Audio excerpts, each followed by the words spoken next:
بسم اللہ والصلاۃ والسلام علی رسول اللہ نبینا محمدی وعلی آلہ وصحبہ اجمعین۔ درود و سلام کے بارے میں یہ بات ذہن میں رہے کہ یہ ایک ایسا عمل ہے جو حکم خداوندی ہونے کے ساتھ ساتھ سنت الہی بھی ہے۔ حکم خداوندی ایک ایسی چیز ہے جس میں تبدیلی ہو سکتی ہے، لیکن اللہ کی سنت ہر زمانے میں ایک ہی حالت پر قائم رہتی ہے اور وقت بدلنے کے ساتھ اس میں کوئی تبدیلی نہیں آتی۔ یہ ایک اٹل حقیقت ہے جو کبھی نہیں بدلتی۔ اللہ رب العزت سورہ فاطر میں ارشاد فرماتا ہے فلن تاجد لسنت اللہ تبدیلا، اور تو ہرگز اللہ تعالیٰ کی سنت میں کوئی تبدیلی نہیں پائے گا۔ حکم الہی اور سنت الہی کا فرق معلوم کرنے کے لیے قرآن حکیم کی اس آیت پر غور کریں۔ بے شک اللہ تعالیٰ اور اس کے فرشتے نبی علیہ الصلوۃ والسلام پر صلوات بھیجتے ہیں۔ اے ایمان والو، تم بھی ان پر صلوات پڑھو اور سلام بھیجو جیسا سلام بھیجنے کا حق ہے۔ تمام انبیاء کرام علیہ الصلوۃ والسلام کے تمام اوراد و وظائف کی نسبتیں درود پاک میں ضم کر دی گئی ہیں، تو پتہ چلا کہ نبی کریم صلی اللہ علیہ وسلم پر صلوات و سلام بھیجنا اللہ تعالیٰ کا حکم ہی نہیں، سنت بھی ہے، اور چونکہ یہ سنت ہے اس میں کوئی تبدیلی نہیں آ سکتی۔ پیارے درود ممبران، آئیے آقا علیہ الصلوۃ والسلام کی بارگاہ اقدس میں مل کر ادب و احترام سے صلوات و سلام کا نذرانہ پیش کرتے ہیں۔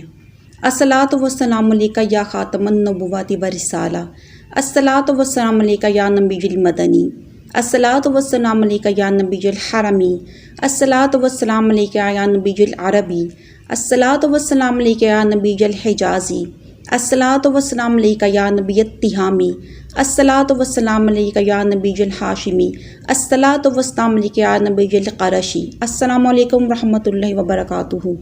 اللہ تعالیٰ سے اس کے فضل کی دعا مانگتے رہو، یقیناً اللہ ہر چیز کا علم رکھتا ہے۔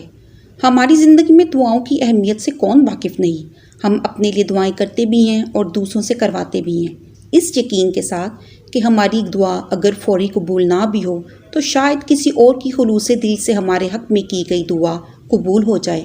دعا لینا اور دعا دینا ایک مومن کا دوسرے مومن پر حق ہے، مگر جس طرح دعا کرنے کے آداب ہیں اسی طرح دعاؤں کو سمیٹنے کے بھی کچھ آداب ہوتے ہیں۔ ہم میں سے اکثر لوگ دعاؤں کو سمیٹنے کے آداب سے ناواقف ہوتے ہیں۔ دعا دینے والے کا اپنا ظرف ہوتا ہے، مگر دعا لینے والے کو بھی اپنا دامن وسیع رکھنا چاہیے اور دعاؤں کو خوبصورتی سے اپنی دامن میں سمیٹنے کا ہنر آنا چاہیے۔ آج کے اس نفسا نفسی کے دور میں جہاں ہر دوسرا شخص حسد اور جلن جیسی بیماری میں مبتلا ہے، وہیں دوسروں کی ہمارے حق میں کی گئی پرخلوص دعائیں نایاب ہو جاتی ہیں۔ معاملات زندگی برکت کے اٹھ جانے کی بہت سی وجوہات میں سے ایک وجہ شاید یہ بھی ہے۔ نفسا نفسی کے اس دور میں جو دعائیں ہمیں بے ساختہ دی جا رہی ہیں انہیں اتنی ہی عاجزی اور انکساری کے ساتھ قبول کرنا چاہیے۔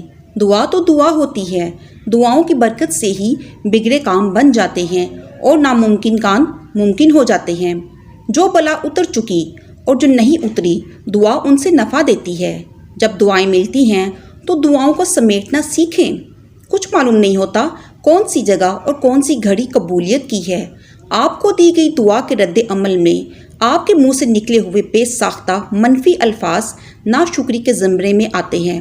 قدرت یقیناً آپ کے لیے بہترین سوچتی ہے، مگر جب یہی منفی الفاظ گرفت میں آ جاتے ہیں تو دعا پلٹ جاتی ہے۔ بس پھر وقت گزرنے کے بعد شرمندگی اور ندامت ہی حصے میں آتے ہیں اور فقط پچھتاوا باقی رہ جاتا ہے۔ لوگ جانے انجانے میں محض لمحاتی زبانی لغزش کے نتیجے میں برسوں اس کی گرفت میں رہتے ہیں۔ بے شک دلوں کا حال اللہ بہتر جانتا ہے، مگر زبان گرفت میں لے آتی ہے، اور میرے رب کی پکڑ بہت شدید ہے۔ افسوس، اکثر توبہ کرنے کی سمجھ اور عقل بھی اس وقت آتی ہے جب پانی سر سے اونچا ہو چکا ہوتا ہے۔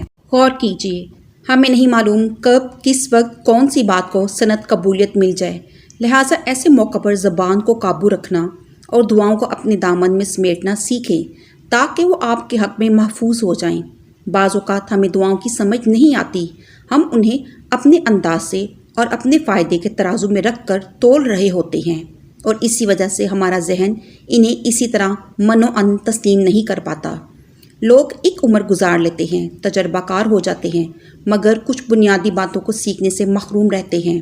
ہمارے اطراف ایسے ہی نہ جانے کتنے لوگ روز مرہ کے مشاہدے میں نظر آتے ہیں جو اپنی زبان کے باعث نہ صرف خود خسارے میں ہوتے ہیں بلکہ اپنے سے وابستہ لوگوں کو بھی پریشانی میں مبتلا کر دیتے ہیں۔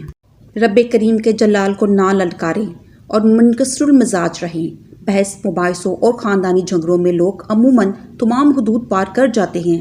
خاندانی معاملات میں خود کو حاوی رکھنے کے چکر میں شر انگیز باتیں کرنے سے بھی دریغ نہیں کرتے۔ انسان کی جھوٹی اکڑ اور شان اس کو کہیں کا نہیں چھوڑتی، رسوا کر دیتی ہے۔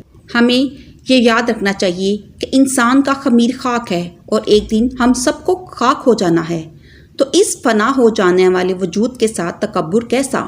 زبان قابو میں رہے تو زندگی آسان ہو جاتی ہے، بے قابو ہو جائے تو اس کی پکڑ شدید ہے۔ ہمیں کچھ پتہ نہیں ہوتا کہ کون سی گھڑی قبولیت کی ہے اور ہمارا کون سا عمل اور گھمنڈ رب کی پکڑ میں آ جائے۔ لہٰذا اپنے لیے بھی اچھا سوچیں اور اپنے مومن بھائی کے لیے بھی۔